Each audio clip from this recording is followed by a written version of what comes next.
Okay, as you can see, we're flying our kite, and we've got a wind angle of about 140 degrees, maybe a bit more, maybe 150 degrees, which is just perfect for an asymmetric. This is an asymmetric Spinnaker, which means you don't need the pole.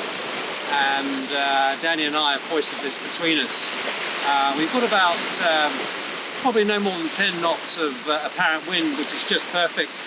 I guess my limit for this sail is probably 12 knots of apparent wind. Certainly when you get up to 15 it just gets a bit unmanageable, and you run the risk of tearing the sail. It's a light, it's only a light sail, it's a light cloth, so it will rip. But the great thing about an asymmetric, as I said, you don't need a pole, which you need with the symmetrical Spinnaker. I do have a pole on the mast there, but that was for when we did actually have a symmetrical. I've got rid of the symmetrical and gone for the asymmetric because, as I say, two people can handle it.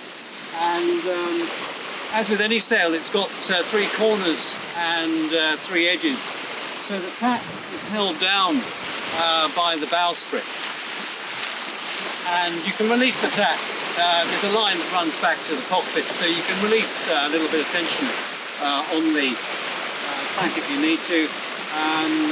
Obviously you've got a head, and the halyard is attached to the head, and then of course you've got the clue, and the sheet is attached to the clue, and the sheet goes back outside of everything, right to the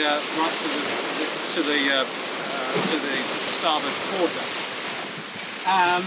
On this boat, sorry, on this Spinnaker, we used to be a top-down furler. I've converted it to a sock because I had all sorts of problems with a top-down furler, and there's a lot of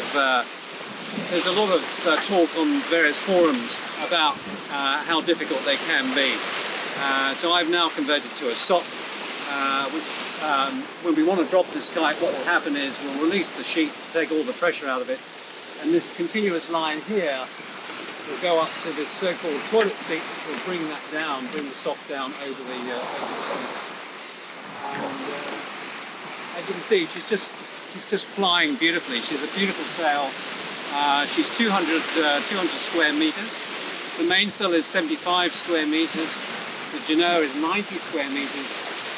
This asymmetric is 200 square meters. Okay, so it's bigger than your average 3-bedroom apartment, and it's just beautiful for these conditions.